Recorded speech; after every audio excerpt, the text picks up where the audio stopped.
کہ گھر میں اگر کوئی پھٹا کپڑا ہوتا تو اسے سی لیتے, جوتا اگر ٹوٹا ہوتا تو اسے گاٹھ لیتے, بکری دوہ لیتے, خادم یعنی جو آپ کا نوکر کام کر رہا ہوتا تو اس کے کام میں اس کی مدد کرتے, بازار سے جا کر ضروری سامان خرید کر لے آتے. تو حضرات آپ غور کریں کہ کپڑے سی لینا, جوتے گاٹھ لینا, بکری دودھ لینا, بازار سے سامان خرید کر کے لے آنا, یہ سب رہنما ہدایات نہیں ہے تو کیا ہے؟ اسی طرح سے یہ وہ اتنا امپورٹنٹ پہلو ہے کہ جس کی طرف آپ توجہ دیں گے تو آہستہ آہستہ یہ زندگی گزارنے کا آپ کو طریقہ ملتا نظر آئے گا. اور اس کی اہمیت آج کے دور میں اس لیے بھی بہت زیادہ ہے کہ کچھ لوگ یہ کہتے نظر آتے ہیں کہ ایکانتی کی زندگی گزاری جائے جسے رہبانیت کہہ سکتے ہیں. کچھ لوگ کہتے ہیں کہ سکون ہمیں جنگل میں جا کر کے ملے گا. کچھ لوگ کہتے ہیں کہ ہم اکیلے رہیں گے تو ہمیں سکون کی زندگی مل سکتی ہے. لیکن پروفٹ محمد صلی اللہ تعالیٰ علیہ وسلم کی بایوگرافی پر آپ غور کریں گے تو آپ صلی اللہ تعالیٰ علیہ وسلم نے ایسا کر کے پوری دنیا کو ایک میسج دے دیا کہ رہبانیت یہ مطلب یہ کہ ایک فرار کا راستہ ہے اور اسے ہم اختیار نہیں کر سکتے, ہمارا سماج اس سے ترقی نہیں کر سکتا ہے. گویا کہ ان کا ایک میسج تھا کہ ہمیں اپنے گھر والوں کے ساتھ زندگی گزارنی ہے, ہمیں اپنے خادم کی مدد کرنی ہے, ہمارے گھر کے جو افراد ہیں, بیوی ہیں, بچے ہیں, ماں باپ ہیں, ان کی بھی مدد کرنی ہے اور بہت سارے کام ہمیں خود کر لینا ہے. یہ پروفٹ محمد صلی اللہ تعالیٰ علیہ وسلم کی تعلیم تھی. اب آپ دیکھیے کہ رہبانیت کیا ہے. واٹ از رہبانیت؟ تو living in isolation like monks, وہ لوگ جو معاشرے سے الگ جا کر کے زندگی گزارتے ہیں. پروفٹ محمد صلی اللہ تعالیٰ علیہ وسلم کی زندگی کا یہ بہت ہی امپورٹنٹ پہلو ہے کہ ہمیں اپنے گھر والوں کی کفالت کرنی ہے, گھر والوں کے لیے ہمیں پیسے کمانے ہیں, گھر والوں کو اچھی سے اچھی زندگی ہم کیسے دے سکتے ہیں اس پر ہمیں غور کرنا ہے. اس کے علاوہ آپ دیکھیے سرکار دو عالم صلی اللہ تعالیٰ علیہ وسلم کی سیرت کہ پروفٹ محمد صلی اللہ تعالیٰ علیہ وسلم اپنے خادم کے ساتھ بیٹھ کر کھانا تناول فرما لیتے تھے. اپنے نوکر کے ساتھ بیٹھ کر, آج کے معاشرے میں کتنا ہی کلچرڈ معاشرہ کیوں نہ ہو, آج کے معاشرے میں اپنے نوکر کے ساتھ بیٹھ کر کھانے کا تصور تقریباً ختم ہو چکا ہے. پروفٹ محمد صلی اللہ تعالیٰ علیہ وسلم نے اپنے خادم, اپنے سرونٹ, اپنے نوکر کے ساتھ بیٹھ کر کھانا تناول فرما کر یہ میسج دے دیا, پوری دنیا کے لوگوں کو یہ میسج دے دیا کہ اگر سماج سے ہمیں اونچ نیچ کا تصور ختم کرنا ہے اور ہمیں مساوات کا میسج دینا ہے تو ہمیں اپنے جو انڈر میں جو لوگ کام کر رہے ہیں ان کے ساتھ ان کے حقوق کو بھی ادا کرنا ہے اور ان کے ساتھ ہم کوئی بھی بھید بھاؤ کا برتاؤ نہیں کریں گے. اگر آج کی عالمی برادری صرف اس پہلو پر غور کر لے کہ ہمارے انڈر میں جو لوگ کام کر رہے ہیں ان کے ساتھ ہم بیٹھ کر کے پانی پی لیں, کھانا کھا لیں, تو ایک طرف اس کی دلجوئی ہوگی تو دوسری طرف یہ میسج جائے گا کہ اونچ نیچ کا تصور ختم ہو رہا ہے. اور اگر اونچ نیچ کا تصور ختم ہو جاتا ہے تو یہ کتنا بڑا کام ہوگا اس کا آپ تصور کر سکتے ہیں. اسی لیے علامہ اقبال لکھتے ہیں کہ وہ دانائے سبل ختم الرسل مولا کل جس نے, وہ دانائے سبل ختم الرسل مولا کل جس نے, غبار راہ کو بخشا فروغ وادی سینا, غبار راہ کو بخشا فروغ وادی سینا, نگاہ عشق و مستی میں وہی اول وہی آخر, وہی قرآن وہی فرقہ وہی طٰہٰ وہی یاسی. آپ صلی اللہ تعالیٰ علیہ وسلم کی زندگی کے اور پہلو کی طرف آگے پڑھیں تو آپ محسوس کریں گے کہ آپ صلی اللہ تعالیٰ علیہ وسلم کی عادت میں یہ شامل تھا کہ ادنا ہو یا اعلیٰ, پیسے والا ہو یا غریب, اسے آگے بڑھ کر کے سلام کرتے, السلام علیکم. یعنی اس میں کوئی تفریق نہیں ہوتی کہ وہ کمزور طبقے کا آدمی ہے یا پیسے والا ہے یا غریب ہے، اس میں آپ بالکل فرق نہیں کیا کرتے تھے۔ اب آپ دیکھیے کہ اگر صرف اس بات کو ہم عام کر دیں کہ بڑا سے بڑا دشمن، بڑا سے بڑا غصہ کرنے والا انسان اگر سامنے آئے اور ہم نے ان سے یہ پہلے ہی آگے بڑھ کر کے کہہ دیا السلام علیکم، تو آدھا غصہ تو اس کا یوں ہی کافور ہو جائے گا۔ سرکار دو عالم صلی اللہ تعالیٰ علیہ وسلم کی یہ سیرت اتنی امپورٹنٹ ہے، آپ کی عادت شریفہ اتنا اہم ہے کہ بڑے سے بڑے مسائل جو ہمارے سماج میں جنم لیتے ہیں ان مسائل کا خاتمہ ہو سکتا ہے۔ سرکار دو عالم صلی اللہ تعالیٰ علیہ وسلم عام انسانوں کی دعوت قبول کر لیا کرتے تھے، یعنی جو بھی آپ کو دعوت دینے کے لیے آتا، خواہ وہ غریب ہو، امیر ہو، پیسے والا ہو، معاشرے کا بہت ہی اونچا آدمی ہو یا معاشرے میں جس کی عزت نہ ہو، آپ صلی اللہ تعالیٰ علیہ وسلم معمولی سے معمولی انسان کی بھی دعوت قبول کر لیا کرتے تھے۔ آپ سوچیں کہ آج کے معاشرے میں اگر کسی کی بہت زیادہ عزت ہو جاتی ہے، بہت زیادہ پیسے والا ہو جاتا ہے، تو وہ سوچتا ارے اس کے ہاں کیا جانا۔ لیکن سرکار دو عالم صلی اللہ تعالیٰ علیہ وسلم نے یہ میسج دیا کہ اگر ہم غریبوں کے ہاں بھی جاتے ہیں، جس طرح سے امیروں کے ہاں جاتے ہیں، اگر ہم نے غریبوں کی بھی دلجوئی کی تو ایک بڑا پیغام جائے گا۔ ناظرین، جیسا کہ میں نے کہا کہ سرکار دو عالم صلی اللہ تعالیٰ علیہ وسلم کے پاس جو بھی شخص دعوت کے لیے تشریف لاتے تھے، آپ صلی اللہ تعالیٰ علیہ وسلم بلا تفریق و امتیاز ہر ایک کی دعوت قبول فرماتے تھے، خواہ امیر ہو یا غریب، کمزور ہو یا مفلوق الحال۔ یہ اللہ کے رسول صلی اللہ تعالیٰ علیہ وسلم کی شان تھی،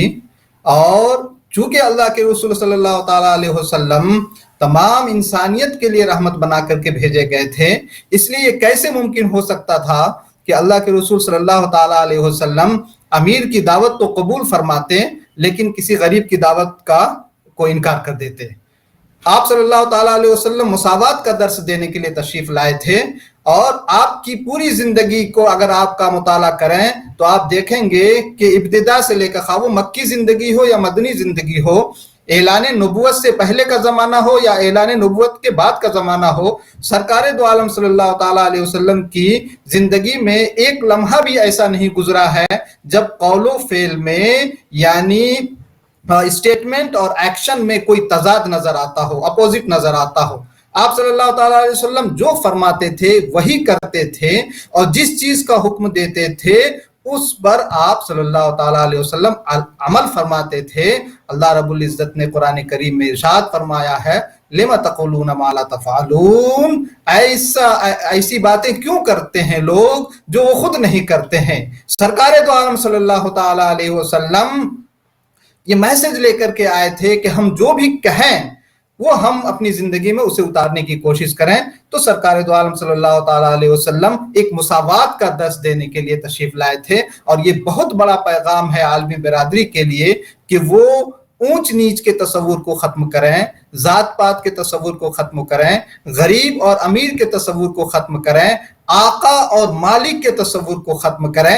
اور اگر آپ اپنے